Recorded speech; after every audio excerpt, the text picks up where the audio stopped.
बच्चों को दुआएं, बड़ों को सलाम। फ़िज़ा है मेरा नाम, यू वॉचिंग मॉर्निंग विद फ़िज़ा। जनाब, जब जंग होती है ना तो एक की जीत होती है और एक की हार होती है। ऐसे ही जहाँ हमारे एयरफोर्स वालों ने ज़बरदस्त तरीके से इंडिया को बिछाड़ा, वहाँ पर खेल के मैदान में जो साजिश की गई है ना, आय हाय हाय हाय, आपको क्या बताऊँ। मगर उसके बावजूद मोहसिन नकवी साहब और उनकी जो पूरी टीम है जनाब, इंडिया को दिन में तारे दिखा दिए। उनको बता दिया कि पाकिस्तानी कितने ज़्यादा बहादुर हैं, कितने ज़बरदस्त हैं और किस तरीके से वो दुश्मन को जवाब देना जानते हैं। वाह, खेल के मैदान में भी क्या जवाब दिया, फ़ज़ाओं में भी क्या जवाब दिया, तो जंग के मैदानों में भी क्या जवाब दिया। कोई हमसे टकराए तो बच के कैसे जाए। तो जनाब, बात हो रही है पीएसएल की।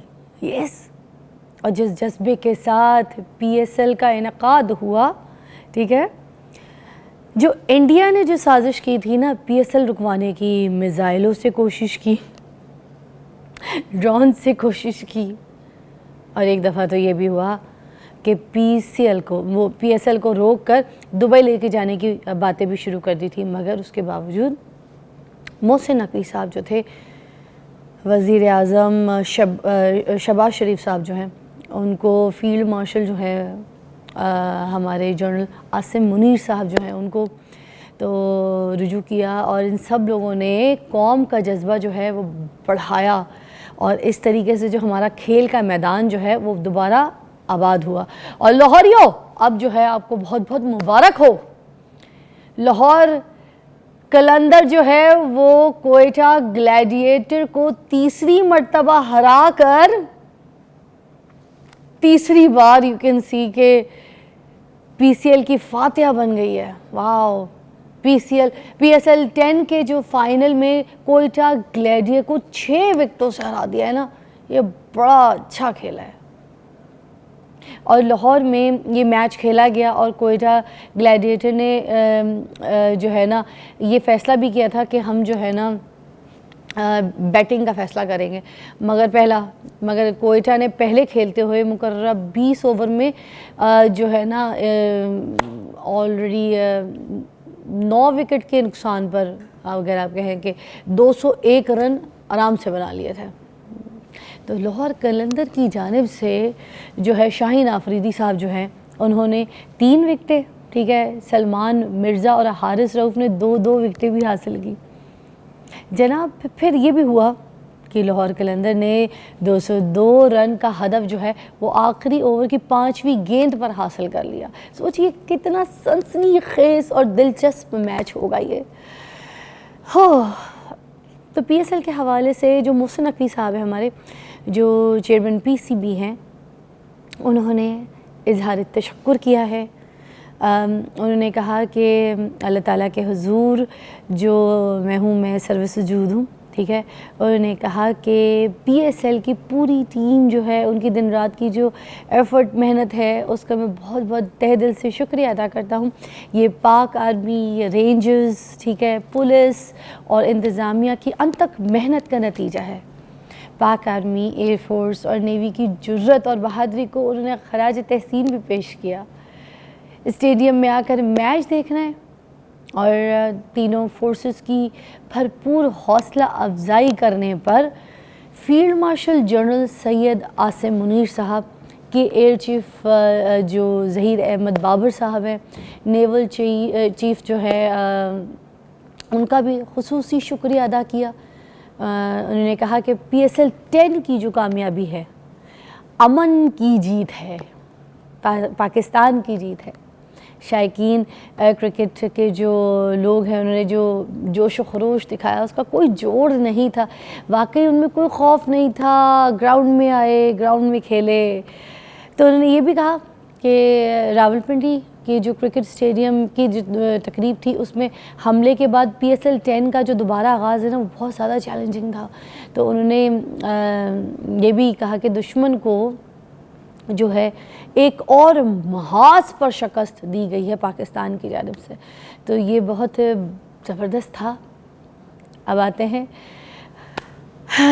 कि हम इस मुबारकबाद के बाद अपना ज़रा टॉपिक भी डिस्कस करें। आज का बात जब बाहमी ताल्लुकात की हो रही थी है, तो हमारे पास जो कॉलेज और यूनिवर्सिटीज़ में जो ताल्लुकात बनना शुरू हो गए हैं, उनकी नौइयत क्या होती है, वो कैसे होते हैं, उसके हवाले से आज बात करेंगे। हमारे साथ जो मौजूद हैं वो हैं ज़बरदस्त पर्सनालिटी, जो कि जब जब मेरे पास शो पे आते हैं माहिर नफ्सियात भी हैं, डॉक्टर अली अजमल साहब। तो जब जब आते हैं बड़ी एलैबोरेट करके चीज़ों को यहाँ समझाने की कोशिश करते हैं, तो उनसे बात करते हैं आज। अस्सलाम वालेकुम। वालेकुम सलाम। क्या हाल है अली साहब? I'm fine, thank you। अच्छा अली साहब, आज तो पहले तो आप मुझे भी मुबारकबाद दे दें, मैं आपको भी दे दूं PSL की। जी बिल्कुल। आपको तो जैसे कोई खुशी कोई नहीं हुई। नहीं नहीं बिल्कुल, आपको भी मुबारक हो तो और पूरी कौम को मुबारक हो PSL की। ये मजा है ना। ऐसे ही आज सारा दिन इसकी जो है ना सेलिब्रेशन करेंगे हम, ठीक है ना? बिल्कुल। ये एक और फतह है हमारी भाई। तो देखिए जी, मुझे ये बताएं, आज का टॉपिक है हमारा जो कॉलेज यूनिवर्सिटीज़ में लड़के लड़कियां जो होते हैं, इनके ताल्लुकात होते हैं, इसकी जो नौइयत होती है वो क्या होती है, इसको ज़रा बयान कीजिएगा। देखिए, आजकल ताल्लुकात की नौइयत कुछ ठीक नहीं होती। अच्छा। क्योंकि आजकल की जो मॉडर्न जनरेशन है, इनके जो आपस में इंटरेक्शन है, इसके लिए ताल्लुकात का वर्ड यानी कि रिलेशनशिप का वर्ड वो तो बहुत पुराना हो गया है। आजकल तो नई नई टर्म्स हैं जिनको ताल्लुकात का नाम दिया जा रहा है। उसमें आप देखें ना, पहले तो रिलेशनशिप होता था, आजकल सिचुएशनशिप है, ब्रेड क्रमिंग है, सॉफ्ट लॉन्चिंग है। सिचुएशनशिप पे रुकिएगा। सिचुएशनशिप क्या होती है पहले ये बताइए। देखिए, ये कोई अच्छी चीज नहीं होती, लेकिन आजकल काफी ज्यादा रिलेशनशिप तक सुना था कि ये चल रहा है, रिलेशन पहले होना, उसके बाद शादी होना। और वो रिलेशन वो होता है ना जो शादी के जो बाद रिलेशन होता है एक मियाँ बीवी का, वो रिलेशन मेरे ख्याल से शादी से पहले शुरू हो जाता है, उसको ये लोग शायद रिलेशनशिप का नाम देते हैं या नहीं? जी देखिए, बिल्कुल असल में तो रिलेशनशिप असल में तो यही रिलेशनशिप का मतलब है कि एक दूसरे के साथ हमारा एक ताल्लुकात है, जज्बाती किस्म के ताल्लुकात। लेकिन जब आपने सिचुएशनशिप का कहा, बिल्कुल मैं उसको एलैबोरेट करता हूं, लेकिन जो बाद में मैंने टर्म्स बोली हैं, उन टर्म्स के सामने तो सिचुएशनशिप भी बेचारी लगती है। मगर सिचुएशन तो बताएं, हमें पता चले बेचारी कैसे। सिचुएशनशिप में दो लोग साथ होते हैं। अच्छा। लेकिन उनकी कोई वाबस्तगी नहीं होती, कोई जज्बाती वाबस्तगी नहीं होती। लेकिन अच्छा। बस रिलेशनशिप की तरह ही सिचुएशनशिप होता है, लेकिन कोई एक दूसरे को कोई खास पसंद नहीं होते, कोई कमिटमेंट नहीं होती, बस टाइम पास होता है। ये सिचुएशनशिप है। उसके अलावा जो मैंने अभी इतनी सारी टर्म्स बोली, अभी आपको जब मैं ये बताऊंगा तो आपको पता चलेगा कि आजकल हमारे बच्चों की रिलेशनशिप की क्या नौयत हो गई है कि इसको रिलेशनशिप कहना तो बहुत दूर की बात है, सिचुएशनशिप भी बेचारी लगती है इसके सामने। आप देखें कि आजकल की मॉडर्न जनरेशन में नई नई टर्म्स हैं, bread crumbing, soft launching, ghosting, zombieing, love bombing. अच्छा, इसमें अब होता क्या है आज? बिल्कुल, इसमें जी एक शख्स के साथ रिलेशनशिप में हमारे होते हैं, एक शख्स के साथ रिलेशनशिप हो गया, बाकी 3 4 5 के साथ वैसे ही इंटरेक्शन है, किसी के साथ टेक्स्ट पे है। अच्छा, उसके बाद एक और फिर नई रिलेशनशिप की भी किस्म है, उसमें एक के साथ आप सिंसियर हैं, सीरियस हैं, और दूसरे के साथ आप देख रहे हैं कि जब इसके साथ ब्रेकअप होगा तो तब उसकी बारी। ये जी जी बिल्कुल बैकअप रखा होता है। जी जी बिल्कुल बैकअप रखा होता है, तो दूसरे के साथ सेट होना। और उसके बाद फिर आजकल नए नए मटेरियल्स आ गए हैं। हाँ। कि फलां जो है ये मैरिज मटेरियल है, फलां जी रिलेशनशिप मटेरियल है, फलां सिर्फ घूमना फिरना मटेरियल है, फलां सिर्फ जी गपशप और रोमांटिक टेक्स्ट को एक्सचेंज करना मटेरियल है। तो आजकल के जो रिलेशनशिप है, मटेरियल है ये रिलेशंस, ये इंसान जो दो एक दूसरे के साथ बना रही है, किसी को मोहब्बत हो रही है, वो आपस में एक दूसरे को एज मटेरियल भी लेते हैं। देखिए, बात ये है कि मटेरियल है तो नहीं, लेकिन जो आजकल की जनरेशन मटेरियल ले रही है। हाँ। ये आजकल के जो नौजवान बच्चे बच्ची हैं, इनकी ये टर्म्स है ना कि फलां बंदा शादी मटेरियल है, फलां। हाँ, ये सुना है, शादी मटेरियल है। शादी मटेरियल है जिसको जी शादी के लिए कंसीडर किया जा सकता है। गर्लफ्रेंड मटेरियल है, एक गर्लफ्रेंड बिल्कुल। एक बस जी बस घूमना फिरना मटेरियल है। एक बस जी चिट चैट मटेरियल है। तो देखिए, मॉडर्न जनरेशन ने ये रिलेशनशिप का किया क्या। लेकिन इसमें थोड़ा सा मैं बताना चाहता हूं कि इसमें कसूर सिर्फ आजकल के बच्चों का नहीं है। ये एक हद तक जो जिम्मेदारी है ये इनसे पहले वाली जनरेशन पे भी आयद होती है कि आजकल जो हमारे बच्चे हैं यूनिवर्सिटी कॉलेजेस में किस राह पे चल पड़े। सर रुक जाए, ये जो इतने आपने मुझे मटेरियल बताए, उफ, उसके बाद एक मटेरियल ब्रेक मटेरियल भी है मेरे पास। Let's take it. Oh my God.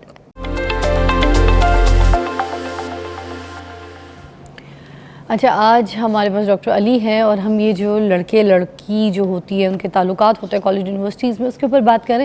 मुझे बताइए, ये जो ताल्लुकात ये बनाते हैं बच्चे बच्चियाँ कॉलेज यूनिवर्सिटीज़ में, तो ये लॉन्ग टर्म होते हैं कि एक दोस्ती जो है वो आगे और बढ़ेगी, ताल्लुकात और बढ़ेंगे, देन फिर फ्यूचर प्लान्स पे शादी होगी, इस तरह के कोई रिजल्ट तक आती है सिचुएशन? नहीं, आम तौर पे ऐसा नहीं होता। बहुत कम कुछ ऐसे होते हैं, कुछ मैच्योर लोग जो कि इस जगह पे पहुंच जाते हैं।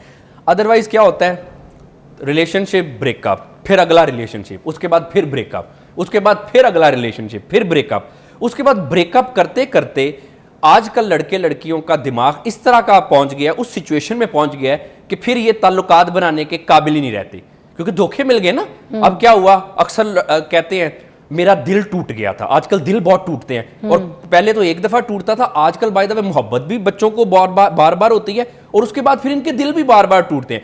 अब जब दिल टूट गया किसी का 3-4 दफा, उसके हो गए बकौल बच्चे या बच्ची के, उसके दिल के हो गए 4 या 5 टुकड़े।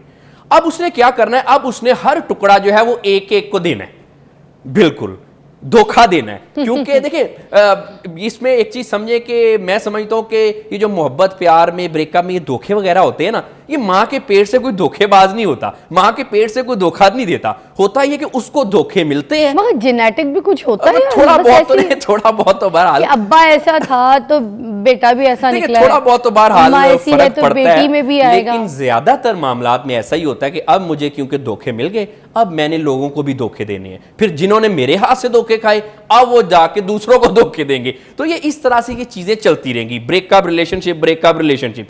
आजकल ना हमारे बच्चों का मसला ये है कि रिलेशनशिप को इन्होंने मजाक बनाया हुआ है।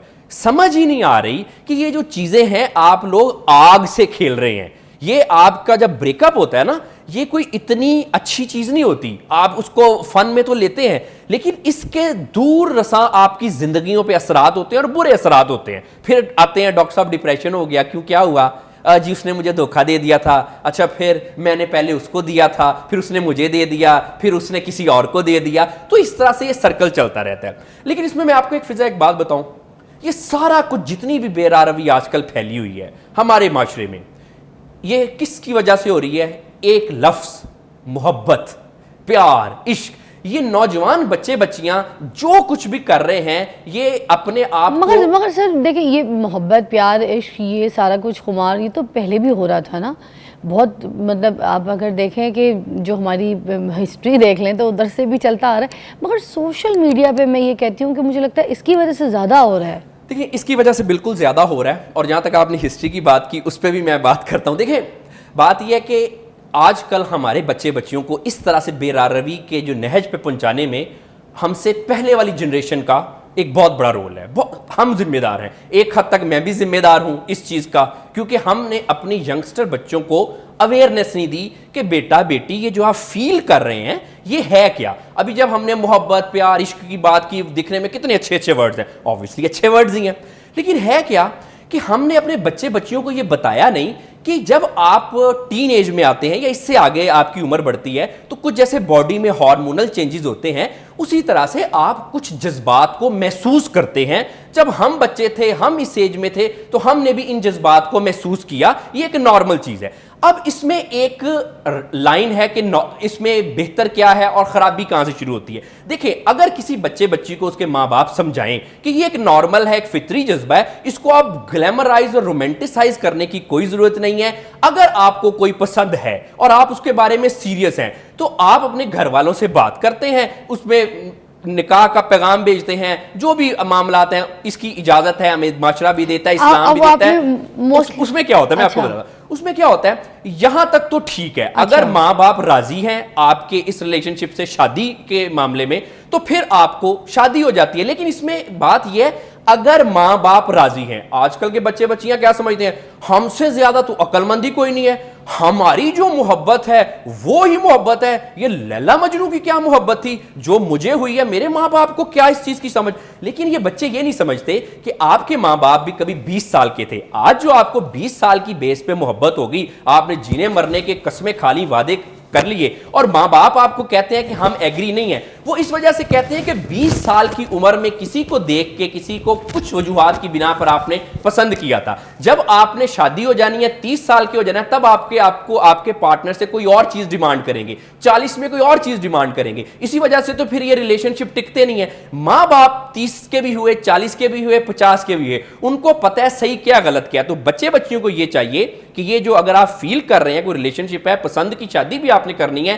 तो माँ बाप को कॉन्फिडेंस में लेके उनको कन्विंस करके। एक बात। अच्छा, दूसरी बात फिजा मैं आपको एक और बताना चाहता हूं, देखें इसमें अपने बच्चों को अगर हमने इस बेरारवी से बचाना है तो कुछ बुतों को तोड़ना पड़ेगा। कोई माँ बाप जो है, ये सारे जो हमें पेरेंट्स सुन रहे हैं, कौन माँ बाप चाहेगा कि उनका बच्चा रांझा बने और उनकी बेटी हीर बने? कोई नहीं चाहेगा। कोई अगर चाहता है तो बता दे। अच्छा, अब होता क्या है, लेकिन क्या इन चीजों को हमसे पहले वाली जनरेशन ने जो ये ग्लैमराइज और रोमांटिसाइज किया है, मगर पेरेंट्स ये तो चाहेंगे ना कि उनके बच्चे जो हैं प्रॉपर एक रिलेशन में अगर होते हैं तो वो बन जाए ना, किसी रिश्ते में बन जाए, क्योंकि और उनको ये भी फील होता है कि चलो ठीक है मुस्तकबिल महफूज तो है कॉलेज यूनिवर्सिटी में, मगर अगर उसी रिश्ते को स्ट्रॉन्ग कर दिया जाए तो फिर एटलीस्ट इनका फ्यूचर भी बन जाएगा, क्योंकि माओ को भी फिक्र होती है बेटियों की शादी की और बेटों को भी उनको होता है, बापों को भी माओ को भी कि बेटे की भी किसी अच्छे घर में हो जाए, कहीं गलत लड़की ना फंसा के ले आए जो तंग करे आके नखरे हम कहाँ से उठाएंगे, हमारा बेटा तो ऐसा नहीं। यहाँ तक तो बात ठीक है कि जैसे मैंने बताया कि अगर आपको कोई पसंद है तो आप अपने पेरेंट्स से बात करें, पेरेंट्स की रजामंदी के साथ अगर वो एग्री होते हैं तो अगर आप शादी कर लें तो पसंद की शादी से तो अच्छी कोई चीज हो नहीं सकती, आपको मोहब्बत मिलेगी। लेकिन प्रॉब्लम क्या है, यहाँ पे हमने ना कुछ अपने बच्चों को हिस्ट्री ने कुछ सिखा दिया है कि कुछ मोहब्बत का मतलब कोई बगावत है, मोहब्बत का मतलब है डूबना है या तरना है, रेगिस्तान में जाना है, आग का दरिया है, डूब के जाना है, जिसकी वजह से ये सारे मसले बढ़ रहे हैं। देखिए इशू क्या है, मोहब्बत या जो आप जज्बा महसूस कर रहे हैं ये मैच्योरिटी होती है, ये कंपैशन है, एक दूसरे का एहसास करना, सेक्रीफाइस करना, साथ रहने का, जिम्मेदारी निभाने का नाम है। लेकिन हो क्या रहा है, वो जी हमारे बच्चों को सॉरी टू से स्टोरी सुनाई जा रही हैं, लैला मजनू, हीर रांझा, सोनी महिवाल, ससी पुन्नू। ये बात मैं आपको पूरी जिम्मेदारी से कह रहा हूं और इस बात को मैं ऑन करता हूं। हीर रांझा, लैला मजनू, सोनी महिवाल, ससी पुन्नू, शीरी फराद, ये सारे के सारे करैक्टर ये नफ्सियाती मरीज थे, ये जहनी तौर पे बीमार थे। अब आप देखें कि इसमें एक कॉमन सेंस की बात है कि जैसे मैंने बताया कि कौन सा माँ बाप चाहेगा अपने बेटे को रांझा बनाना और अपनी बेटी को हीर बनाना? कौन चाहेगा कि वो जो जंगलों की जाके खाक छाने, रिवॉल्ट कर दे सोसाइटी के खिलाफ, खुद भी मतलब तंग हो, सामने वालों को भी तंग करे और बदनाम करे? कोई माँ बाप नहीं चाहेगा। ये सारे माँ बाप हमसे रिलेट कर सकते हैं, लेकिन हमने अपने बच्चों को एक छोटी सी ब्रेक दरकार है, मगर मैं आपसे थोड़ा सा इख्तलाफ करूंगी यहाँ पर। सर मुझे ये इख्तलाफ है कि अगर कोई सच्ची मोहब्बत कर लेता है, किसी को प्यार हो जाता है, किसी को इश्क हो जाता है और वो वाकई डूब चुका है, मर चुका है, वो लड़की भी बिल्कुल बर्बाद हो चुकी है और उसकी हो चुकी है दिल से, उसको मान चुकी है कि मेरी शादी इससे होनी है, ये मेरा शौहर है, मेरा फ्यूचर इसके साथ सेट है, ठीक है। उसके बाद अगर हम इस मोहब्बत को नफ्सियाती मरीज़ कह दें, जैसे आपने हीर रांझा को नफ्सियाती मरीज़ कह दिया, आपने सस्ती पुन्नों को नफ्सियाती मरीज़ कह दिया, और मैं आपको बता दूं कि ये ब्रेक मैं नफ्सियाती मरीज़ वालों के नाम करती हूँ, क्योंकि मैं इनके साथ नहीं हूँ। मैं आप सब मोहब्बत करने वालों के साथ खड़ी हूँ। जितने लोग इश्क करते हैं, जितने लोग मोहब्बत करते हैं, वो नफ्सियाती मरीज़ नहीं है। सॉरी सर, ब्रेकिंग है।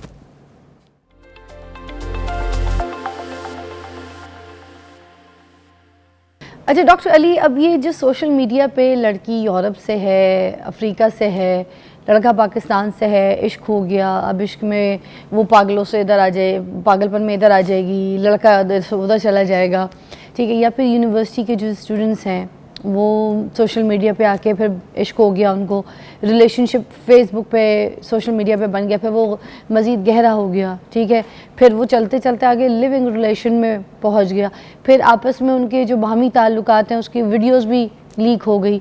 इसके ऊपर भी ज़रा नज़र डालिएगा। देखिए ये बिल्कुल एक गलत बात है और फिर इस पे नज़रसानी की बजाय मैं थोड़ा सा क्विकली पुरानी बात को अगर मैं कंटिन्यू करूँ, उसी से ये बात रिलेटेड है। देखिए मोहब्बत करना ये नफ्सियाती मर्ज नहीं है, ये तो एक जज्बा है, एक अच्छा जज्बा है।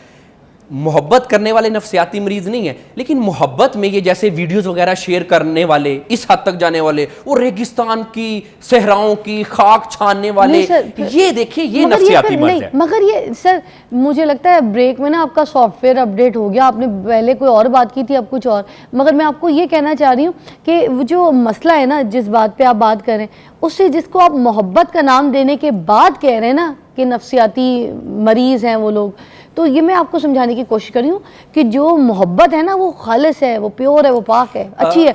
मगर जिन ये जो वायरल करते हैं ना वीडियोस लड़कियों की, या लड़कियां ब्लैकमेल करके लड़कों की कोई ऐसी वीडियोस वायरल कर देती, ये मोहब्बत नहीं है। जी जी जी, तो फिर मोहब्बत तो साफ है ना। एक्चुअली मैं आपको बताता हूँ, मैं बता अली भाई भी उसको मोहब्बत का नाम तो लेना। मेरा जो सॉफ्टवेयर है ना वो कुछ साल पहले अपडेट हो गया था। फिर बात लग गई आपको। नहीं, क्योंकि मैं बताता हूँ कैसे हो गया, क्योंकि मेरी खुद मोहब्बत, मेरी खुद पसंद की शादी है, हुई है ना, मेरी वाइफ भी डॉक्टर है, तो आप नफसियाती मरीज थे। मैं देखिए मोहब्बत करने वाले नफसियाती नहीं है, यही तो बोल नहीं, लेकिन मोहब्बत में सहराओं में, दरियाओं में खाक छानने वाले, कच्चे घड़े पे तरने वाले, मजियां चराने वाले, मुझे ये बात बताएं कि कौन सा माँ बाप चाहेगा कि उसके बच्चे बच्चियां ऐसी हरकतें करें। अब इसी से जो रिलेटेड बात है, सुन लेना, मैं आपको बताती हूँ। अगर मुझे मोहब्बत होगी ना तो मैं सहराओं में भी जाऊंगी ढूंढने के लिए, और अगर मुझे मोहब्बत हो गई,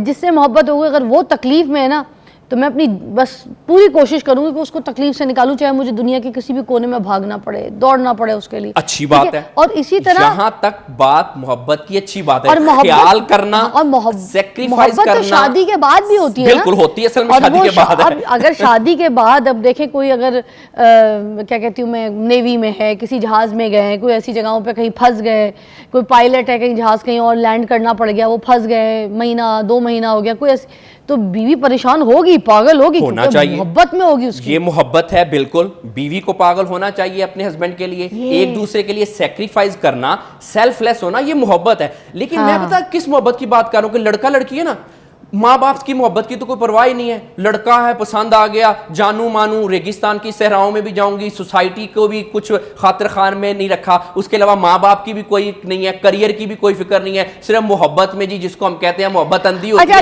ये नफसियाती मर्ज है। अदरवाइज मोहब्बत एक बहुत अच्छी चीज है, आप एक दूसरे को पसंद करते हैं, बड़ी अच्छी बात है, माँ बाप से बात करें, उनको और सोसाइटी के जो नॉर्म्स है, तकाजे हैं, ये बात तो वही आगे चलते हैं। देखिए अब जो सुसाइड होते हैं, ठीक है, ये जो सुसाइड अटेम्प्ट कर रहे होते हैं, जान दे रहे होते हैं, जान ले रहे होते हैं, या किसी के ऊपर तशद्दुद कर रहे होते हैं और उसको कहते हैं वो तेरे भाभी है, हट जा, दूर हो जा, भाई उसने कुछ कहा भी नहीं होता, साथ खड़े होते, तेरी भाभी है, वो जो अजीब तरीके के जो रिएक्शंस ये जो निकल के आते हैं बाहर, इनके बारे में क्या कहें? जी बिल्कुल, देखिए ना, ये बेरारवी है, बिहेवियर का मसला है, और ये है वो असल किस्म का नफसियाती मर्ज। हुआ मोहब्बत के नाम पे, जैसे भी हमने बात की थी, सुसाइड कर ली, नहीं मिला तो जी सुसाइड कर ली। अब आप देखें कि किसी भी वजह से सुसाइड करना, सुसाइड हमेशा एक नफसियाती मर्ज में ही होता है, उसके अलावा कौन करता है? अब नाम उसको हम मोहब्बत का दे लें। ये जो वीडियो एक दूसरे की होती हैं, बड़े सारे मेरे पास केसेस आती हैं, बेचारी लड़कियां मोहब्बत इश्क के नाम पे जो कहते हैं मोहब्बत अंधी होती है, सिर्फ वही कहते हैं जिनको अंधी मोहब्बत सूट करती है। इस मोहब्बत के चक्कर में उन्होंने उनको दे दी, वीडियोस दे दी। अब जब हुआ ब्रेकअप तो लड़कों ने जी वीडियो वायरल कर दी, अब लड़की को डिप्रेशन हो गया। अब आप देखिए कि जब इस हद तक किसी के ऊपर ट्रस्ट करना और इस हद तक चले जाना ना, ये होती है ज़हनी कमजोरी, और इसको मैं कह रहा हूं कि ये नफसियाती मर्ज है। अदरवाइज मोहब्बत से खूबसूरत तो कोई चीज ही नहीं है। नहीं सर, आपने पहले कहा था मोहब्बत जो है ना वो नफसियाती मरीज लोग नहीं, मैंने कहा रांझा, लैला मजनू, सोनी महिवाल, ससी पुन्नू, ये सारे के सारे लोग ज़हनी मरीज हैं। सर मेरी बात सुने, कौन सा ससी पुन्नू ने कौन सा उनकी पिक्चर वायरल कर दी थी, या किसी और लड़के के साथ सेटिंग करवा दी थी? लैला मजनू में भी ऐसा कोई सीन नहीं था कि मजनू लैला के पीछे पागल था, मगर मजनू ने ऐसा कोई हरकत नहीं की थी कि किसी और के साथ उसकी सेटिंग करवा दी थी, या लैला उसको डिच करके निकल गई। दोनों के माँ बाप थे ना, रिश्तेदार थे, उन्होंने इस चीज पे ऑब्जेक्ट किया। उन्होंने इस चीज पे ऑब्जेक्ट किया, पेरेंट्स ने, कि जी हमें ये नहीं। अब मैं इस चीज के खिलाफ हूं। अगर आज के बच्चों के पेरेंट्स भी ऐसे कहते हैं, पेरेंट्स की बात माने, पेरेंट्स को मम्मी डैडी बन के रह गए आप तो। आज के दौर में नाजरीन, अगर कोई कोट पैंट टाई लगा के बैठ जाए ना और माहिर नफ्सियात हो और वो मोहब्बत की शादी भी करे, तो वो जो है ना दिमागी मरीज नहीं है, बाकी सारे वाह वाह वाह। नहीं नहीं नहीं, बाकी नहीं, सारे मोहब्बत करने खुद वाले ने तो कामयाब नहीं, शादी नहीं, कर ली, सारे- मोहब्बत कर ली, नहीं नहीं कोट पैंट टाई लगा के बैठ गए, बाकियों को कह रहे हैं नहीं सब नहीं, नफ्सियाती सबको मरीज। तो नहीं कहा, मैंने तो ये कहा कि जो हमने मोहब्बत के करैक्टर पोर्ट्रे किए हैं ना, सर, सॉरी वो से नहीं- वो करैक्टर सर ठीक मेरी नहीं बात है। समझे, खुदा का खौफ करे, मैं आपको सिर्फ एक चीज समझा रही हूँ कि आप ठीक है, आप अपनी जगह ठीक है, मगर मैं भी अपनी जगह बहुत ठीक हूँ। आप जिस टॉपिक पे बात कर रहे हैं ना, आप ये कह रहे हैं कि मोहब्बत करने वाले लोग नफ्सियाती मरीज नो नो, मैं ये कह रहा हूं कि मोहब्बत में उस हद तक ये जो 2-4 करैक्टर मैंने आपको बताए, अगर कोई वैसा काम करता है तो वो नफ्सियाती मर्ज सर है। वो मोहब्बत नहीं है ना। तो फिर हमने ये सारे क्यों बनाए कोई हुए हैं? वीडियो वायरल ये कर रहा है नहीं- लड़की की, कोई लड़का ये जो है हमने ना फिर ये जो वो बदतमीजी कर रहा है, गाली दे रहा है किसी- रेगिस्तानों की खाक छानना, डूबना है या तरना सर है, वो- मरना है या सर ये वो तो करना है, मोहब्बत थी।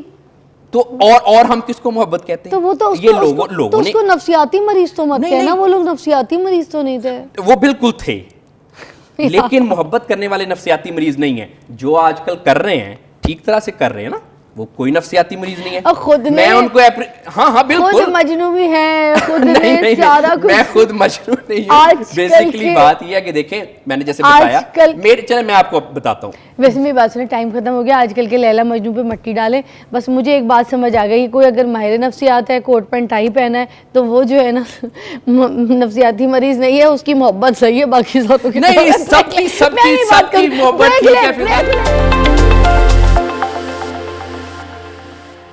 वाह जी, वेलकम बैक। मेरी बड़ी प्यारी सी दोस्त मेरे साथ मौजूद हैं अभी, और हम गर्मियों के हिसाब से जो स्किन का ख्याल रखना है वो कैसे रखेंगे उस पर बात करेंगे। और आपको पता है हम स्किन पे बात ना करें ऐसा हो नहीं सकता, क्योंकि ईद है, कुर्बानियाँ आ रही हैं, गर्मियाँ हैं, किचन में खाना बनाना है, सारी ख़वातीन की जिम्मेदारी होती है। उसमें देखें स्किन पे बड़ा पसीना आ जाता है, सारा सारा दिन मेकअप भी करना होता है, फिर उसमें कुछ एक्नी इश्यूज़ हो जाते हैं, फिर एलर्जी शुरू हो जाती है।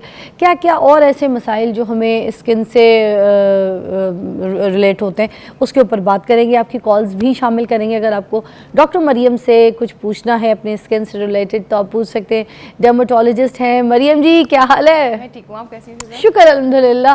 आपका लास्ट हमारा जो एपिसोड था बड़ा यादगार था, क्योंकि हमने नाइट की ड्रिप लगाई थी और दुनिया में बड़ा उसको पजीराई मिली। मैं जहाँ जहाँ ट्रैवल करके भी गई हूँ कहीं, तो लोग मुझे कहते हैं हमें बहुत अच्छा लगा, आप पहली एंकर हैं जिन्होंने लाइव लोगों के सामने कुछ करके दिखाया, बताया। लोग तो कराते हैं, छुपा लेते हैं, तो उसका फ़ायदा भी बता दें। मैंने कहा, मैंने लाइव भी बताया था कि मैं भी लगा रही हूँ, तो इसके जो भी सेशंस फिर होंगे उसके हिसाब से मैं बता दूंगी कैसे कैसे कैसे ग्रेजुअली इसका क्या इफ़ेक्ट आता है। तो नैड मैंने आपके सामने लाइव लगवा लिया था। आज हम स्किन के ऊपर बात करेंगे, तो डॉक्टर मरियम पे ट्रस्ट करती हूँ मैं, इसलिए मैंने लाइव जो है ये काम करवा लिया था। बिल्कुल फिजा, थैंक यू सो मच। आपने इतना ये बड़े करेजियस स्टेप होता है। लोगों की तो इसके साथ मिथ ही बहुत ज़्यादा एसोसिएटेड है ना, कि ड्रिप से अपनी रीनल फेलियर हो जाता है या लिवर फेलियर हो जाता है। ऑल्दो ये उसको सपोर्ट कर रही होती हैं कि आपको बेनिफिट देती हैं, आपको ये एंटी एजिंग है, एंटीऑक्सीडेंट है, तो आप और सेल रिन्यूअल के लिए बहुत अच्छा होता है कि जहाँ आपको लगता है कि आपकी एकदम से सारी चीज़ें स्टक सी हो गई हैं, तो आपको एकदम से बूस्ट मिलता है, एनर्जी मेटाबॉलिज्म में बहुत हेल्प करता है। So it's very good thing. और यानी कि जो हमारे यहाँ पे एक बड़ा ये डिलेमा है कि अच्छी चीज़ों के साथ मिथ्स एसोसिएट कर देते हैं, और जो गंदी चीज़ें हम पहले से इस्तेमाल कर रहे हैं, ये सस्ते इलाज, सस्ते नुस्खे और चीज़ें और इस तरह की दवाइयाँ, वो उनको हम बहुत सेफ समझते हैं, हालांकि वो ज़्यादा डैमेजिंग होती हैं हमारे लिए। Really? हाँ, अच्छा, तो पहले तो यहाँ पर बात कर लेते हैं ना कि कुछ ऐसी चीज़ें, जैसे सुनने में आता है कि अगर एलोवेरा का इस्तेमाल करना है और उसको किसी चीज़ के साथ डाइल्यूट नहीं करना, मिक्स नहीं करना, तो एलोवेरा डायरेक्ट किसी की स्किन पे जाए तो वो बहुत ज़्यादा ख़राब भी कर सकता है किसी की स्किन को। इसमें किस हद तक किसे चाहिए, ज़रा बताइएगा।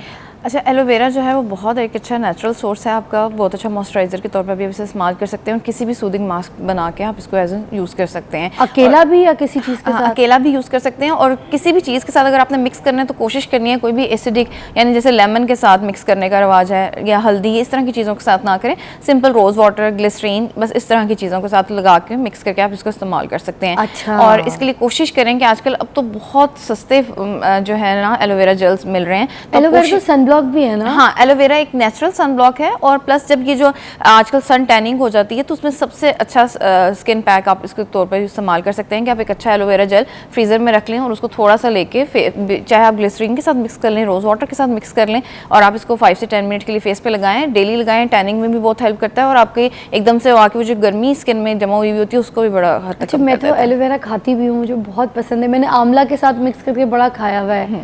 अभी भी कभी कभी खा लेती हूँ, मगर अब बड़ी सुस्ती हो गई, 2-3 महीने हो गए खाए हुए भी। मगर मैं आपको सच्ची बता रही हूँ कि मैं इसको भी बड़े मज़े से मैं खाती होती थी। मैंने इस पर दालचीनी का पाउडर छिड़क के भी खाया हुआ है। कोई मेरा टोटका किसी ने मुझे बताया था तो मैंने इस्तेमाल किया, तो कोई 10 दिन लगातार, 14 दिन का था, 10 दिन लगातार मैंने दालचीनी का पाउडर, एलोवेरा और आंवला जो होता है ना, उसको मैंने धो के अच्छी तरीके से तो उसको मिक्स करके तो ये खाया था 1 चम्मच बड़ा रोज़। नहीं, ये बहुत तीनों ही इंग्रेडिएंट्स जो हैं वो सारी स्किन बॉडी हेयर सबके लिए अच्छे हैं, तो आप तीनों का इस्तेमाल कर सकते अच्छा, हैं। तो हम आज आपसे बड़े नुस्खे भी पूछेंगे, ठीक है ना। तो सबसे पहले तो जो गर्मियों के हिसाब से आपने एक तो बात बता दी कि सन ब्लॉक बहुत अच्छा है, ठीक है ना, इसकी एक लेयर अच्छी हो जाती है। हम ब्रेक से वापस आते हैं, कॉल्स आ रही हैं, प्लीज़ कॉल्स अब प्रोग्राम में शामिल करेंगे। डॉक्टर मरियम, आपसे बहुत से लोगों ने कुछ स्किन के टोटके पूछने, कुछ मेडिकेटेड पूछने, तो हमारे साथ हैं, आप कॉल कीजिएगा ब्रेक के बाद।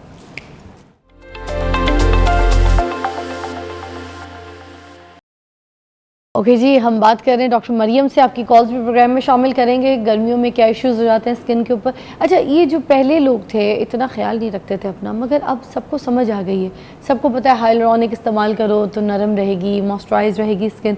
तो आप क्या कहती हैं कि गर्मियों में भी हाइलुरोनिक एसिड वगैरह कर सकते हैं इस्तेमाल? अच्छा फिजा, गर्मियों का में हमें ये लगता है कि शायद हमें गर्मियों में स्किन केयर रूटीन नहीं चाहिए, गर्मियों में भी चाहिए, और इसमें क्लिनजिंग या जो आपकी है ना मॉइस्चराइजेशन, ये ज़्यादा आपको चाहिए होती है, ज़रूरत होती है। लाइक आप अच्छा एक फ़ेस वॉश और क्लिनजर रखें, और अपना एक रात का और एक सुबह का मॉर्निंग रूटीन ये आपका फिक्स होना चाहिए कि फ़ेस वॉश से अपने फ़ेस वॉश करना है, ठीक है। और वो अपनी आप स्किन टाइप के अकॉर्डिंगली चूज़ कर सकते हैं। लाइक ड्राई है तो नॉर्मल वाला इस्तेमाल कर लें, और अगर एक्नी वाला ऑयली स्किन है तो एक्नी वाला जो फेस वॉश होते हैं आप सिंपल उनको लें, ठीक है। और उसके बाद सिंपल सबसे बेस्ट, अगर आप एक सिंगल रूटीन रखना चाहते हैं या सिंगल एजेंट रखना चाहते हैं और बहुत ज़्यादा चीज़ों में नहीं पड़ना चाहते, तो आप सिंपल गीले चेहरे पे हाइलुरोनिक एसिड लगा लें। वो आपको मॉइस्चराइजर भी होता है और लॉन्गर टर्म में आपका एंटीऑक्सीडेंट के तौर पर भी काम कुछ करता है। लोगों को वो मसला होता है कि वो जैसे गर्मी है ना तो पसीना भी आता है तो थोड़ी सी चिपचिप करती है हाइलुरोनिक लगाने के बाद स्किन, तो उसके लिए क्या रेकमेंड करेंगी, क्या कोई तरीकाकार आप बताएंगे? अच्छा देखो, जो वो है, यानी कि अगर आपको स्वेटिंग हो रही है तो आप कोशिश करें कि वॉश कर लें एक दफ़ा फेस, और वही ऑयल कंट्रोल वाला फेस वॉश इस्तेमाल करें, तो वो काफ़ी देर के लिए आपके पोर्स को कंट्रोल करता है कि वो ऑयल कम बनाते हैं, ठीक है, तो उससे वो साफ़ हो जाता है। और उसमें ये फिर आप नाइट रूटीन में रेटिनॉल ऐड कर सकते हैं अपनी, कि हफ्ते में 2 रातें सिर्फ आप रेटिनॉल लगा लें, क्योंकि वरना ओवर ड्राइनेस से भी फिर जो है ना स्किन ज़्यादा खिंचती है। तो फिर आप जब हाइलुरोनिक लगाएंगे तो वो कम चिपचिपा होगा। प्लस ये देखो, अगर ह्यूमिडिटी है या इस तरह से है या किचन में लगा के जा रहे हैं, तो उसमें तो डेफिनेटली टेम्परेचर इतना ज़्यादा होता है, वो हर चीज़ ने स्वेट आउट करना ही होता है आपके फेस ने, ठीक है, तो वो तो आपको चिपचिप मतलब करेगा। तो कोशिश करें उस वक्त आप सिर्फ सनब्लॉक लगा लें, ठीक है, और आफ्टर दैट धोने के बाद आप अपना फेस तो जो है अपना हाइलुरोनिक। अच्छा, और सी के बारे में बता दें, विटामिन सी थोड़ा सा वो इरिटेट कर जाता है गर्मियों में लोगों को, मोस्टली तो आप लोग रेकमेंड करते हैं ना सन ब्लॉक के साथ उसको इस्तेमाल कर लें, तो फिर कुछ लोगों को इरिटेट भी करता है बहुत ज़्यादा इस गर्मी के मौसम में, फिर उसको कैसे इस्तेमाल करना है? अच्छा, आप कोशिश करें कि विटामिन सी को होल्ड कर लें ड्यूरिंग समर्स, ठीक है, और उसकी जगह आप नियासिनामाइड ऐड कर लें, वो ज़्यादा अच्छा होता है, वो इरिटेट भी नहीं करता और ऑयल कंट्रोल हर एक की स्किन टाइप पे जाएगा। हाँ, नियासिनामाइड जो होता है सीरम जो है वो बहुत अच्छा रहता है अकेला? हाँ, अकेला रात में वो इस्तेमाल करें और डे टाइम में हाइलुरोनिक के साथ इस्तेमाल करें। अच्छा, और ये जो गर्मियों में हमारे पास सनब्लॉक होते हैं वो किस तरह के होने चाहिए, किस किस्म के रेकमेंड करेंगे? क्योंकि अभी तो बहुत गर्मी हो जाएगी, खास तौर पे आपको पता है ईद भी आ रही है, तो आप ऐसा कोई सनब्लॉक बताएं जिसके ऊपर मेकअप भी टिक जाए, मेकअप हो भी जाए, बैरियर भी बन जाए, या फिर कुछ ऐसा कुछ सनब्लॉक्स भी आते हैं ना कि आप सिर्फ सनब्लॉक लगाएं तो आपकी स्किन ग्लो करना, शाइन करना शुरू हो जाती है और उसके अंदर वो सारी चीज़ें भी होती हैं, SPF भी अच्छा होता है, ऐसा कुछ बता दें प्लीज़। अच्छा, यूजुअली जो सबकी स्किन नॉर्मल लोग जिनकी पहले ड्राई स्किन होती है उनकी भी गर्मियों में थोड़ी सी ऑयली हो जाती है, ठीक है, तो जेल बेस्ड सनब्लॉक जो हैं और जेल बेस्ड मॉइस्चराइजर समर्स में बेस्ट रहते हैं कि आप उनको इस्तेमाल करें, ठीक है। फिर अगर हम थोड़ा सा टिंटेड में जाना चाह रहे हैं, जैसे मैंने भी इस्तेमाल किया हुआ है, तो मेरे पास जो है वो जेल सनब्लॉक है, उसमें BB क्रीम भी है और जेल सनब्लॉक भी है, टिंटेड सनब्लॉक है, सॉरी, ठीक है। अच्छा। तो वो आप क्या करते हैं कि वो BB क्रीम कवरेज भी करती है, प्लस आपका टिंटेड सनब्लॉक है तो वो आपको साथ साथ टिंट और बेस का काम भी प्रोवाइड करती है, तो आपके दोनों काम हो जाते हैं। मतलब आपका कंसील आधा फेस हो जाता है, कंसील भी हो जाता है, हो गया। हाँ बिल्कुल ऐसे ही है, और उसके ऊपर आप जस्ट अपना कोई सा भी जो यूज़ करते हैं मेकअप वो प्रोडक्ट इस्तेमाल करें and that's you are ready to go for daily purpose. Wow, अच्छा, मेकअप के लिए भी जो है ना ब्रांड्स आप जो यूज़ करते हैं प्लीज़ अच्छी क्वालिटी के, थोड़े से पैसे खर्चा करके अच्छे ब्रांड्स के ले लिया करें, इतनी ऐसी बेस वगैरह ना लिया करें जो बहुत ज़्यादा खुश्क होती हैं, हैवी कवरेज होती है, मुंह को ड्राई कर देती है, उसकी वजह से भी स्किन आपकी जो है ना बहुत डैमेज होती है, ख़राब होती है। क्या कहेंगे आप? बिल्कुल ऐसे ही है कि जो बहुत थिक ऑयल बेस्ड प्रोडक्ट्स होते हैं गर्मियों में तो वैसे ही कम इस्तेमाल करने चाहिए। स्टिक हो ठीक जाने है? वाली बेस नहीं होती, आपको पता है, मैट फिनिश heavy। करती है वो ऑलरेडी, वो फिर आपको क्या करता है कि स्किन जितनी ज्यादा ऑक्लूड होगी उतनी ज्यादा वो फिर ऑयल प्रोडक्शन अब देखिए गोरे जो हैं बिल्कुल पतली सी लुमिनर बेस वगैरह इस्तेमाल करते हैं, जैसे ठीक है, उतनी गाढ़ी बेस इस्तेमाल नहीं करते, तो फिर एक तो पतली बेस होती है, उसके ऊपर भी उसके अंदर जो है ना वो चीज़ें उसको मिक्स करते हैं, जिसमें वो सन ब्लॉक डाल देंगे, मॉइस्चराइजर डाल देंगे, उसको और मज़ीद पतला कर लेंगे ताकि बिल्कुल स्किन के अंदर जो है ना सॉफ्ट स्मूथली वो सेट हो जाए। हमारे वहाँ ये कि केक की तरह से हैवी बेस जो है ना लगाने की पाकिस्तानियों को आदत है कि जब तक कि वो एक तो रंग को थोड़ा सा फेयर 2-3 टोन फेयर करने की कोशिश करते हैं, फिर इस तरह के मेकअप्स करते हैं, जब रात को जाके मेकअप उतारते हैं तो वो जाहिर सी बातें मलते हैं, सॉफ्ट करते हैं, कुछ भी करते हैं, स्किन पे बहुत कुछ करना पड़ता है, बहुत काम करना पड़ता है, तो मेकअप रिमूवल के टाइम पे भी आधी स्किन ड्राई होती है, खुश्क हो जाती है, यू नो, तो उसके बाद क्या करें, क्या चीज़ें इस्तेमाल करें कि अगर स्किन की जो कंडीशन है वो वापस आ जाए, रात को सोएं सुबह उठे तो स्किन वैसे ही सॉफ्ट हो जाए। अच्छा, उसमें फिर ये है कि आप डबल क्लेंजिंग करें, पहले ऑयल बेस कोई क्लेंजर लें और उससे पहले उतारें और फिर वाटर बेस। एक्ने तो नहीं होगी ऑयल बेस? नहीं, आपने जस्ट उसे रब करके सॉफ्ट करना है मेकअप को और टिश्यू से उतार लें, वाइप कर लें, एंड देन आप फिर कोई वाटर बेस्ड अपना जो भी फेस वॉश है उससे अपना फेस वॉश कर लें, ठीक है, तो ये आपकी डबल क्लेंजिंग भी हो जाती है और स्किन साफ भी हो जाती है। और इसके बाद मैं जस्ट एडवाइस करूंगी कि आप सिंपल हाइलुरोनिक एसिड या ग्लिसरीन और रोज़ वाटर टोनर इस्तेमाल करें और स्किन हाइड्रेट हो जाएगी। आप फील कर सुबह उठेंगे तो बहुत हद तक होगी, और साथ पानी भी पिए, ठीक है, कि रात को भी ज़रूर पानी पी के सोएं ताकि आप जब सुबह उठें तो आपकी स्किन सॉफ्ट और हाइड्रेटेड हो। वाह, अच्छा, कुछ ऐसे नुस्खे भी बता दें, कोई मास्क बता दें ऐसा जो आपको लगता है बड़ा कारआमद है अभी समर्स के लिए।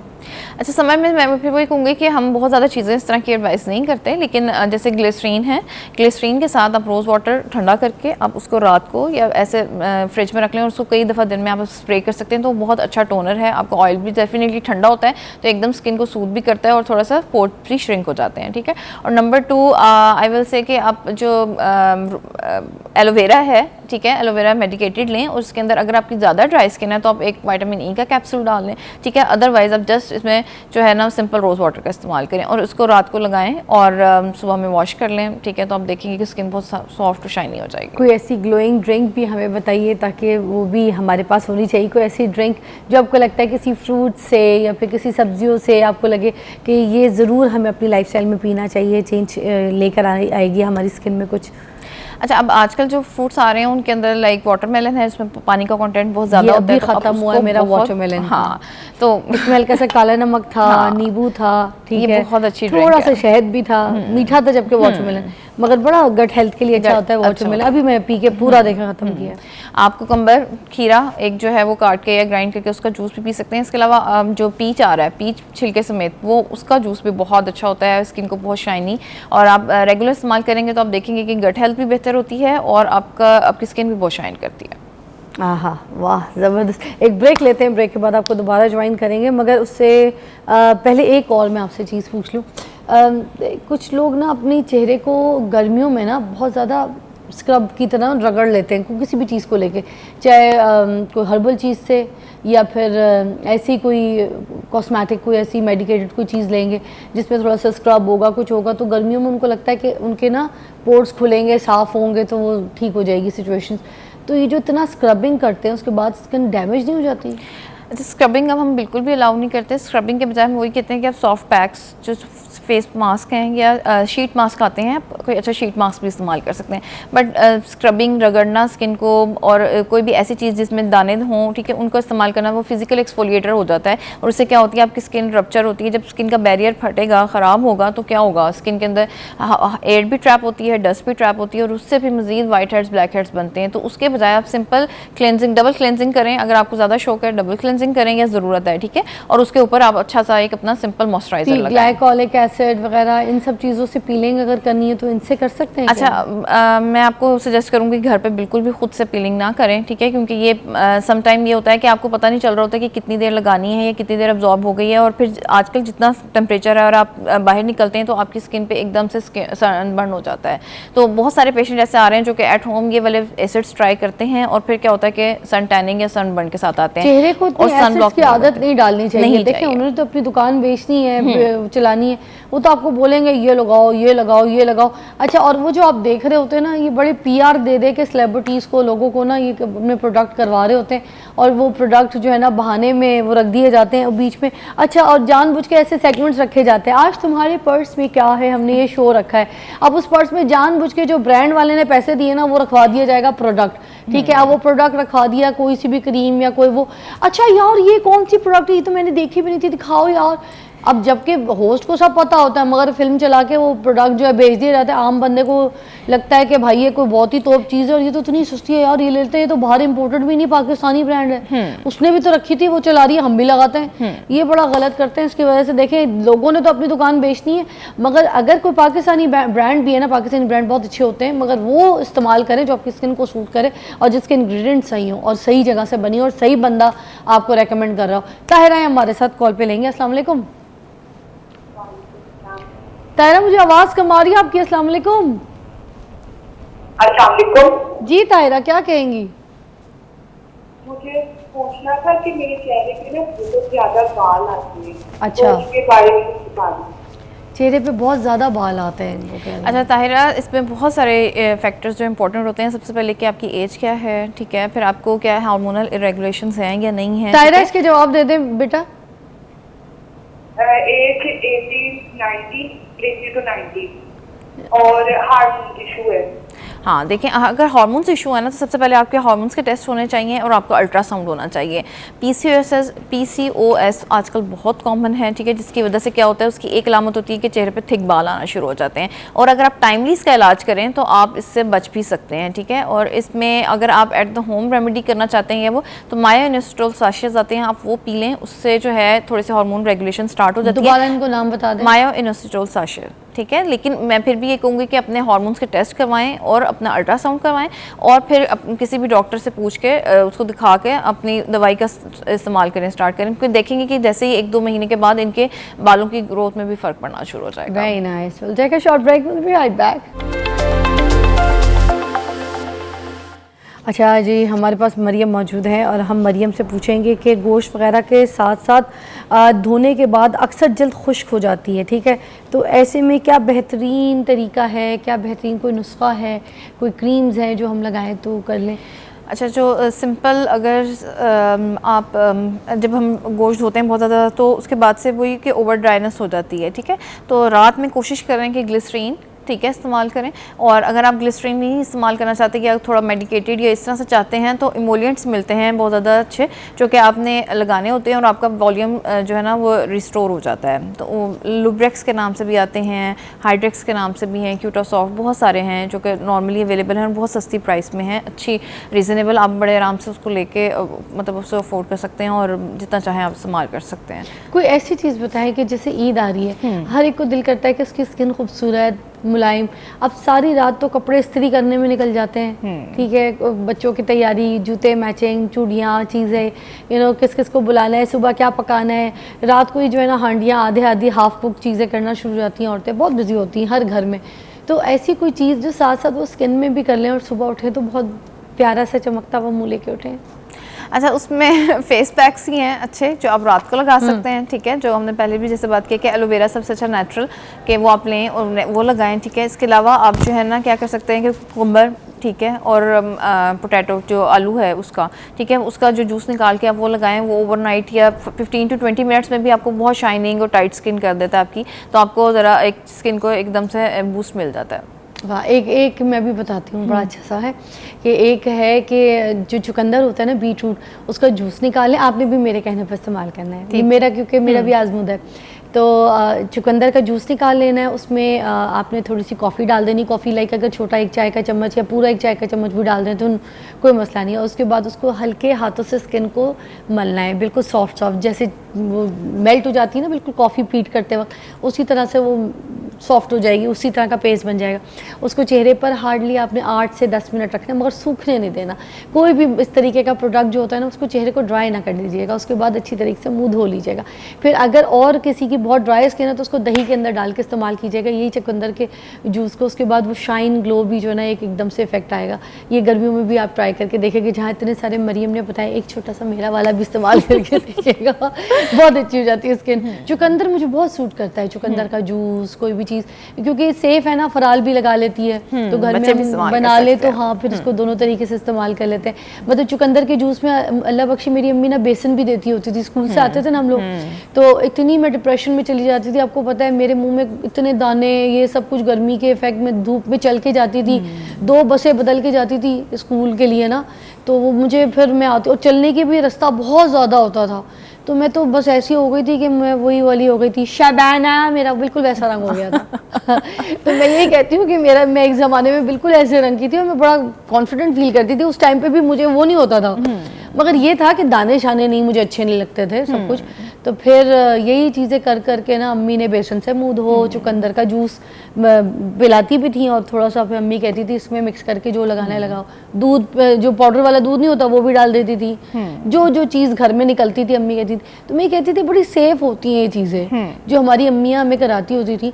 एक्चुअल हम अब उन चीज़ों पे वापस आ रहे हैं, मुझे ऐसा लग रहा है, क्योंकि जब से मैं अम्मी बनी हूँ ना मरियम, मुझे अब वो फराल को करा के मुझे ऐसा फील होता है कि हम ऐसी चीज़ों पे वापस आ रहे हैं। नहीं, हाँ बिल्कुल ऐसे ही है, क्योंकि देखो ऑर्गेनिक या जो पहले वाली सब्सटेंस हैं, चीज़ें हैं, वो सबसे बेहतर हैं। ठीक है, हम बस मैं ये कहती हूँ कि आप कोई भी एसिड्स ना डालें।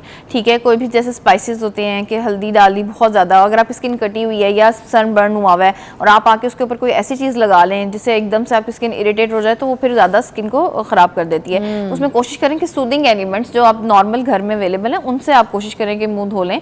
ठीक है, और उनको फेस पैक के तौर पर लगा लें, और कोई भी ऐसी हार्श चीज़ ना लगाएं जो आपको लगे कि चुभ, और अगर आपको चुभ रही हो, या आप सबसे पहले पैच टेस्ट करना बहुत अच्छा होता है कि अगर आपने कुछ भी नया फिर भी ट्राई करना है और आपको बहुत दिल है जी हमने नेचुरल ऑर्गेनिक ही रहना है, तो आप एक पैच टेस्ट करें, कान के पीछे, बाजू पे, कहीं पे लगा के देखें, अगर आपको चीज़ चुभती है, ठीक है, तो फिर आप बिल्कुल फुल फेस पे मत लगाएं इसको, और सिंपल जो है ना आप उसको वॉश कर दें। ठीक है, उसके बजाय वो ये है कि सिंपल रोज वाटर लगा लें, ग्लिसरीन लगा लेंगे, ये सबसे ज़्यादा सेफ है। आपकी स्किन कटी हो वो तब भी आप मतलब थोड़ी फट जाती है, जैसे इस तरह से ओवर रबिंग की वजह से ख़राब हो जाती है, उस पर भी आप लगाएं तो बड़ी जल्दी वो आपका बैरियर रिस्टोर कर देती है। वाह, एक कॉल है शम्स साहब की, उनको भी शामिल कर लेते हैं प्रोग्राम में। अस्सलाम वालेकुम जी। लाइन ड्रॉप हो गई। शम्स साहब क्या कहना चाह रहे थे, पूछा है किसी ने? आई एम सो सॉरी, दोबारा कॉल कर लीजिएगा, हम शामिल कर लेंगे। अच्छा जी, हुमायूं साहब है गुजरावाला से, जी क्या पूछेंगे? हुमायूं साहब क्या पूछेंगे? अच्छा मैम, एक तो मैं आपका बड़ा फैन हूँ, और ना धूप पे जब भी बाहर निकलूँ ना तो स्किन जैसे ना जल सी जाती है, ऐसे हाल हो जाता है, ब्लैक बिल्कुल हो जाता है, और एलर्जी हो जाती है। हाँ, सुनिएगा आपके लिए, धूप में निकला न करें प्यारे से भैया, कहीं गोरा रंग काला न पड़ जाए। बताइए जी, हल बताइए। अच्छा, इसमें ये कि एक बहुत अच्छी रेमेडी है, कैलामाइन के नाम से लोशन आता है। किसके नाम से? कैलामाइन। कैलामाइन स्पेल करेंगी? CALAMINE, calamine. कैलामाइन के नाम से कैलामाइन लोशन आता है। आपको बड़े आराम से फार्मेसी से मिल जाता है, वो जरूर अपने घर में रखें। उसको शेक, इस्तेमाल करने से पहले आपने शेक करना होता है। ये वो जो व्हाइट कलर की छोटी सी शीशी पिंक है? सा colour, white powder pink colour होता है, बिल्कुल ऐसे जैसे दूधिया सा होता है। अच्छा, ठीक है, तो आपने उसको शेक करना है, और शेक करके आप आके उसको जो है थोड़ा सा लेके लगा लें, लेकिन फटी हुई स्किन पे नहीं लगाना, मतलब सिर्फ अगर ड्राई हुई हुई है, रेड हुई हुई है, उस पर लगा सकते हैं। अगर कहीं से जल के फट गई है या खारिश कर लिया तो उसके ऊपर ये आपने बिल्कुल नहीं इस्तेमाल करना, क्योंकि वो चुभेगा फिर आपको। तो ये कब तक लगाना है? ये आप 2 से 3 दफ़ा लगा सकते हैं। इसे इमीडिएटली एक ना ठंडी से वो फीलिंग आती है, तो आपकी जो एकदम से स्किन में हीट जमा होती है वो थोड़ी खत्म हो जाती है। वाह वाह वाह। बच्चों को आमतौर पर पित्त के दाने निकल आते हैं, हाँ, और हाँ, रैशेस हो जाते हैं। ठीक है, पसीना आने की वजह से। एक तो सबसे बड़ी ये कि उनका पसीना साफ करें, ठीक है, मतलब उसे ड्राई करें। ठीक है, नया दें। नंबर 2 आपने क्या करना है कि कैलामाइन लोशन आप सेफली बच्चों को भी लगा सकते हैं, बड़े भी इस्तेमाल कर सकते हैं। जैसे ये हीट से एकदम से सनबर्न सा रैश सा हो जाता है, उस पर आप ये लगाएं सेफली, और बहुत अच्छा स्किन को कूल कर देता है। हाँ, अभी लास्ट टाइम पे फराल जा रही थी पेपर देने के लिए, तो जितनी उसकी बैग में किताबें कम थी तो उसके स्किन केयर की चीज़ें ज़्यादा थी, लोशन तो पाउडर, तो ठंडा करने वाला पाउडर, तो ठंडे करने वाली क्रीम, पीठ पे पता नहीं क्या क्या लेके आ गई है। अच्छा, ये ठंडा करने वाला पाउडर भी हमारे यहाँ बहुत कॉमनली चलता है, उसके बजाय आप कैलामाइन लोशन रखें, यही रख लें। हाँ, कैलामाइन बच्चे लोशन भी रखें, सेफ है। बिल्कुल सेफ है, आप वो लगाएं। सिर्फ मैंने बताया कि बहुत ज्यादा जब खारिश करके स्किन वो जैसे रप्चर फट जाती है, उस पे नहीं लगाना, अच्छा। ठीक है। उस पे यही है कि आप कोई भी सिंपल मॉइस्चराइजर लगा लें, ठीक है। और जो आप अगर और जो नॉर्मली आपकी जैसे पिदाने निकल आए हैं और बाहर से आए हैं और एकदम खारिश और वो हो रही है, उसके ऊपर आप कैलामाइन लोशन लगाएं, पाउडर मत लगाएं। Mariam, thank you so much, ज़बरदस्त टिप्स के साथ आज आपका ये जो सेगमेंट है बहुत मज़ा आया मुझे करके। आपको मुलाकात करते हैं एक ब्रेक के बाद, स्टे ट्यून।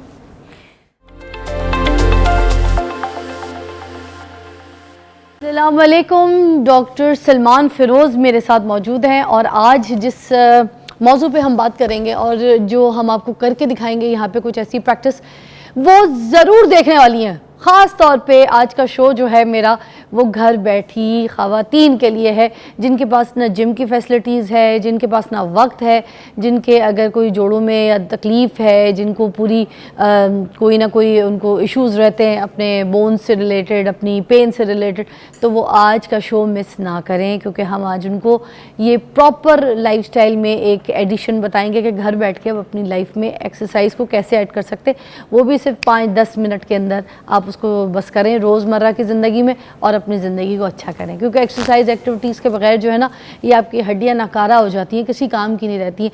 तो इनको हमने सुस्त नहीं बनाना है, इनको हमने हेल्दी बनाना है, एक्टिव बनाना है। जो जिस तरीके से हम यहाँ से सोचते हैं ना, उसी तरीके से।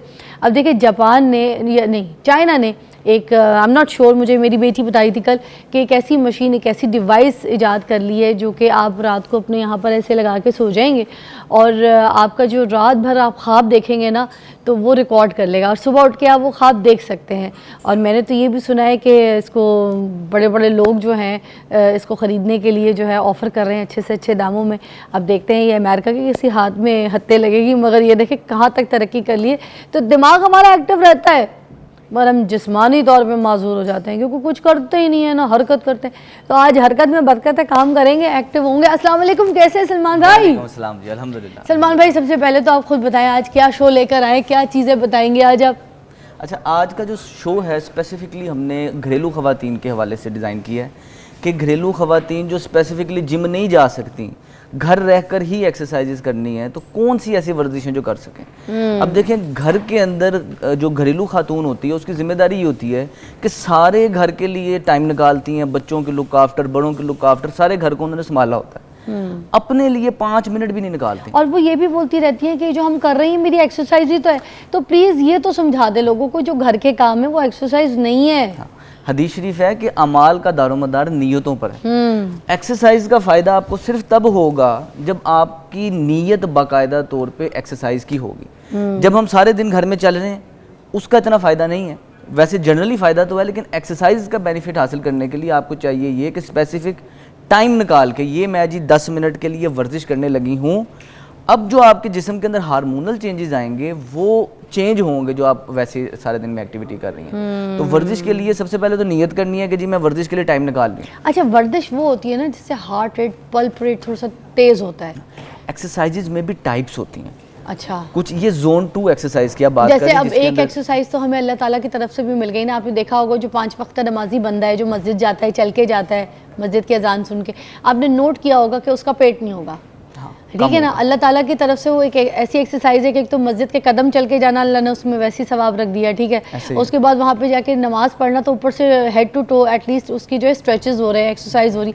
सबसे ज़्यादा मज़ा मुझे एक एक्सरसाइज का लगता है जिसमें मैं ये कहती हूँ जब नमाज में आप घुटनों पर जाते हैं, तशहुद की हालत में। माशाल्लाह, आप ये देखें जैसे आप तशहुद की हालत में जाते हैं तो जो एक पैर का दर्द है वो रुकू में। और दिल करता है कि आप थोड़ी देर के लिए रुकें, रुकने का दिल करता है ना, हर इंसान का मुझे लगता है करता होगा कि यहाँ पे जितने स्ट्रेचेस पड़ते हैं पूरी बॉडी को, ये किसी एक्सरसाइज के टाइम पे भी नहीं पड़ते। तो एक तो इस तरह की एक्सरसाइज हो गई जो अल्लाह ताला की तरफ से हमें नमाज में मिल गई के टाइम, प्रॉपर एंगल से पढ़नी चाहिए जी। इसके अंदर ये भी है कि लोग, अब रुकू की आपने बात की ना, रुकू गलत एंगल क्या है, ये लोग इस तरह रुकू करते हैं, कमर को कुब बना के रुकू। सर इधर थोड़ा सा करके बताइए, एंगल देख लें आपका। हाँ, अब ये गलत पोजीशन में ये रुकू है ना, इस तरह आप करके कर रहे हैं। अब सही पोजीशन क्या होना चाहिए कि आपकी कमर सीधी रहेगी, अगर ये वाह, अगर कमर सीधी होगी तो आपके सारे नीचे से ऊपर खिंचाव पड़ेगा, लेकिन अगर आप कमर इस तरह करेंगे तो वो आपका आहिस्ता आहिस्ता फ्लेक्शन का पोस्चर बनेगा, खराबी रहेगी। इसलिए जब भी रुकू करना चाहिए कोशिश करें ध्यान सामने नीचे की तरफ, वो पाँव की तरफ, और कमर आपकी इस तरह सीधी होनी चाहिए। जितनी कमर सीधी होगी उतना आपके लिए पोस्चर बेहतर है, आपके लिए आसानी है। नमाज के लिए हर सारी एक्टिविटीज के अंदर आप अभी अगर भी सही कितना आराम एकदम से आया ना दिल्ली। मसल रिलैक्स हो जाते हैं। वाकई। अच्छा, ये हो गई जोन 1 की एक्सरसाइज, नहीं। इस तरह की। हाँ, ये वो वाली ये तो अब नमाज के वाले से बात कर रहे हैं ठीक है। अब हम सोचते हैं वो घरेलू खातून जो घर से बाहर नहीं जा सकती, घर के अंदर उसके पास टाइम भी नहीं है, इस चीज को देखते वो कौन सी ऐसी वर्जिशें कर सकते हैं। तो सबसे पहले तो चीज आती है कि घर के अंदर ये एक है किचन की एक्सरसाइज, ठीक जो है, आपने किचन में लाजमी उसको करनी है। बताने से पहले कुछ कॉल भी है हमारे पास, बहुत जी। सारी हैं, मगर हम एक एक करके कोशिश करेंगे कि जिस तरह से प्रोग्राम में शामिल कर ले। जी कौन है हमारे साथ? उज़मा लाहौर से हैं जी। उज़मा जी, अस्सलाम वालेकुम। वालेकुम अस्सलाम। जी, मैंने डॉक्टर साहब से बात करनी है। जी जी जी डॉक्टर साहब, मेरे हस्बैंड का ऑपरेशन हुआ है स्पाइन का, ठीक है। तो उनके नीचे वाली जो लेग है ना उसमें पेन बहुत होती है, थक जाते हैं, थोड़ा सा चलते हैं वो तो उनमें थकावट हो जाती है। ठीक है, और ऑपरेशन से पहले भी उसी टांग में दर्द थी? जी जी, ऑपरेशन से पहले जो राइट साइड थी ना उसमें ज्यादा थी, टांगों पे वजन नहीं पड़ता था। ठीक है। लेकिन अब ये ऑपरेशन के बाद थोड़ा कम हुआ है, लेकिन अभी वह टांगे वही ऐसी हैं कि भाई दर्द होती है उनमें, जरा सा चलते हैं तो फिर पेन होना शुरू हो जाती है। आपने ऑपरेशन के बाद उनकी फिजियोथेरेपी करवाई थी? जी, जो उन्होंने वर्जिश वगैरह बताई थी वो हम कर रहे हैं, अभी भी कर रहे हैं वो। अच्छा, इसमें इस तरह है कि एक एक्सरसाइजेज होती हैं जो पेशेंट घर में खुद करता है, सर्जरी के बाद कुछ एक्सरसाइज, कुछ देर की रिहैब बड़ी ज़रूरी है करवाना। उसका तरीकाकार ये है कि आप किसी भी अपने घर के आसपास किसी अच्छे फिजियो से कुछ देर की रिहैब करवाएं।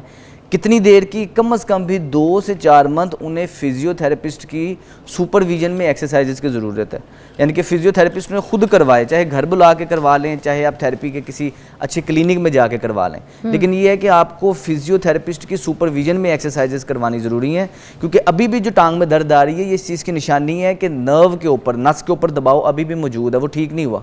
ऑपरेशन से जो मौजूदा दबाव था वो तो उन्होंने हटा दिया, जो नस के ऊपर दबाव आ रहा था वो उन्होंने कम कर दिया, लेकिन जो पट्टे कमज़ोर रह जाते हैं वो बग़ैर फिजियो की एक्सरसाइजेज के नहीं ठीक होंगे। तो मेरी बहन ये मशवरा है कि आपको चाहिए कि उनको कुछ देर फिजियोथेरापिस्ट की सुपरविजन में उनकी थेरापी करवाएं, वो फिर स्पेसिफिकली जो सी एक्सरसाइजेज उन्हें ज़रूरत है वो करवाएगा, बेहतरी आ जाएगी। लेकिन कम से कम 2 से 4 मंथ अभी भी आपको करवानी पड़ेगी अगर उनकी जान छुड़वानी है तो। Okay, will take a short break, will be right back. देखते रहिए मॉर्निंग विद फिजा। अच्छा जी, हमारे पास टाइम बहुत कम है, जितनी एक्सरसाइज हैं जो आपने आज बतानी है अपनी फैमिलीज में जो औरतें हैं उनको। अच्छा, सबसे पहले तो हाउस वाइफ्स के लिए होता ही है कि घरेलू खवातीन जब सारे दिन में घर के काम वगैरह कर रही होती हैं तो उनका पोस्चर खराब हो जाता है, कंधे आगे की तरफ झुक जाते हैं। अब कोई भी सूट जो पहले उन्हें पूरा आता था पूरा भी नहीं आता और उसके कंधे भी गिरे गिरे नजर आते हैं। तो अपने शोल्डर्स की खूबसूरत बनाने के लिए, शोल्डर की मोबिलिटी को बेहतर बनाने के लिए कोई भी चीज़ आप हाथ में पकड़ सकते हैं। इस टाइम बोतल थी, बोतल पकड़ ली, मोबाइल ले लें, या किचन में है तो बेलना ना पकड़ सकते हैं। अच्छा, आपने क्या करना है कि एक हाथ से ये ऊपर से ऐसे नीचे लेके जाना है, फिर ये नीचे से ऊपर लेके जाना है, ये। अच्छा, आप ये जब करेंगे ना आपको फील होगा कि एक साइड दूसरी साइड से टाइट है हो रही है। तो आपने कितनी स्पीड में करना है बताते स्पीड नहीं है इसके अंदर स्पीड नहीं है। आपको बस जो चीज टाइट लगे उस पर जरा सा रोकें, लेकिन 1 मिनट के लिए इस एक्टिविटी को करें। और कमर की स्ट्रेच पूरी टाइट पीछे की तरफ कमर पूरी रखनी है। सीधी रखनी है और आप सिर्फ एक साइड से कर रही हैं, दूसरी साइड से भी करें। अच्छा। अब दूसरा हाथ ऊपर से नीचे ये की नहीं तरफ, जाएगा, ये मेरा देखिए। एक हाथ टूटा हुआ है। हाँ, ये स्टिफ है तो नहीं, इसकी स्टिफ नहीं, मोबिलिटी वो फ्रैक्चर्ड है। मैं आपको बताती हूँ, मेरा एक हाथ ऐसे होता है तो दूसरा हाथ मेरा ऐसे नहीं होता। यहाँ पे मेरी ज्वाइंट टूट गया था बांग्लादेश में, तो मैं टुंडी भी हूँ। अच्छा, लेकिन वो उसके बाद वो कराते हैं ना, वो आपको पता है जो आप Rehab वो करवाते हैं। हाँ, वो मैंने जी, नहीं जी, करवाई थी। अच्छा, इस एक्टिविटी के अंदर कोनी कितनी यूज नहीं हो रहा है, ये शोल्डर की मोबिलिटी यूज हो रही अच्छा। है। तो ये आपके शोल्डर भी स्टिफ है जिसकी वजह से आप ये सही नहीं कर पा रहे। आई दिखाएं जी, दिखाएं तो पता चलेगा ना। नहीं जा रहा, देख। हाँ, तो आहिस्ता आहिस्ता जब आप इसकी प्रैक्टिस करेंगी तो ये बेहतर हो जाएगा, शोल्डर्स की आपकी मोबिलिटी बेहतरी की तरफ आएगी। अच्छा, तो ये बेहतर हो जाएगा। ये बेहतर आपको हो लग रहा है जाएगा। ये मेरा शोल्डर वाला मसला। शोल्डर की वजह से, शोल्डर की स्टिफनेस की वजह से पीछे नहीं जा रहा। दोबारा देखते हैं, 1 मिनट। ओ, वाकई, ओ यस, इधर है। तो अब ये एक्टिविटी वो है कि थोड़ी थोड़ी करके आप बढ़ाएंगी और 1 मिनट के लिए सारे दिन में करेंगे, किसी भी टाइम कर सकते हैं। अच्छा, ये मैं रोज करूं? रोज करें, और ये हर हाउस वाइफ के लिए जरूरी है। ओह my God, I like it. काम के बंदे हैं। इसके अलावा कुछ स्ट्रेंथनिंग की आप एक्सरसाइज पे कोई दुआ है? हाँ जी, अल्लाह का फजल है। कुछ स्ट्रेंथनिंग की एक्सरसाइज मैं आपको करके दिखाता हूँ। ये शुरुआत में मुश्किल है, लेकिन जैसे जैसे प्रैक्टिस होगी ये होना स्टार्ट हो जाएगी। रात को सोने से पहले और सुबह उठते साथ ही घर में अपने बेड के पास ज़मीन पे आपने इस पोजीशन पे आ जाना है। अच्छा। बाजू सीधे कड़ा के रखने हैं, टांगे सीधी कड़ा के रखनी है, और वजन आपका पंजों के बल ओके, ये ऐसे मैं इसलिए करके दिखा रही हूँ क्योंकि औरतों के लिए है, तो जब मैं कर सकती हूँ तो सब कर सकते हैं। पाँव थोड़ा सा खोल लें। पाँव नहीं ज़्यादा, हाँ बस ठीक है, आप सही ओके। रखें। अब पंजों आप को हल्का सा हाँ। पीछे होंगी, ओके, पीछे हुई। अब आगे को इस तरह जाएंगे कि आपका चेहरा ये ऊपर की तरफ, ओके, अच्छा ऊपर, ठीक है। फिर वापस जाएंगे, कमर भी नीचे करनी है। कमर भी नीचे करनी है, फिर वापस ऊपर आएंगी, ये। अच्छा, इससे हो ये रहा है कि सारे रीढ़ की हड्डी के मसल्स आपके मजबूत हो रहे हैं, सारी कमर के आपके मसल्स मजबूत हो रहे हैं। अब वो लोग जिनको शोल्डर में पेन है वो बड़े एहतियात से करेंगे, स्लो करें, इसमें स्पीड का काम नहीं है, जितना स्लो करेंगे उतना आपके लिए इजी है। हमने बस स्ट्रेच झटका नहीं कितनी देर लगना करना है? इसमें स्ट्रेच पे होल्ड नहीं रखना, सिर्फ आपने एंड रेंज तक जाना है, वापस आ जाना है, सिर्फ ये काम करना है। ये भी अच्छी थी। अच्छा, इससे आपके शोल्डर के मसल मजबूत होंगे, ओवरऑल आपकी स्पाइन की हेल्थ बेहतरी की तरफ आएगी, और सारे मसल मजबूती की तरफ आखिरी आएंगे। कोई जल्दी से बता दो, रात इसी सोने पे से बाय बाय पहले, हमारी तरफ से आखिरी देख लें। रात सोने से पहले इस पोजीशन में आप आएंगी और इस तरह आपने दोनों पाँव को मूव किया, इसको 90-90 स्ट्रेच कहते हैं। इस पोजीशन में मूव ठीक किया, है। सारा दिन खड़े रहने से हिप में पेन होती है, कमर में पेन होती है, आपको कभी भी हिप की पेन नहीं होगी, ये सारा जोड़ आपका नरम होगा, हिप की मोबिलिटी बेहतर होगी, कमर सीधी रखनी है हाँ, बस। थोड़ा सा ज्यादा इसको खोलने ऐसे। ठीक है, अच्छा, घुटने को जमीन पे लगाना है। घुटने को जमीन हमारी पे तरफ से खुदाफिज। और ये लास्ट एक्सरसाइज ही हम बता सके थे, फिर दोबारा डॉक्टर सलमान को बुलाएंगे और फिर मजीद एक्सरसाइज, जब तक आप ये कीजिए। बाय।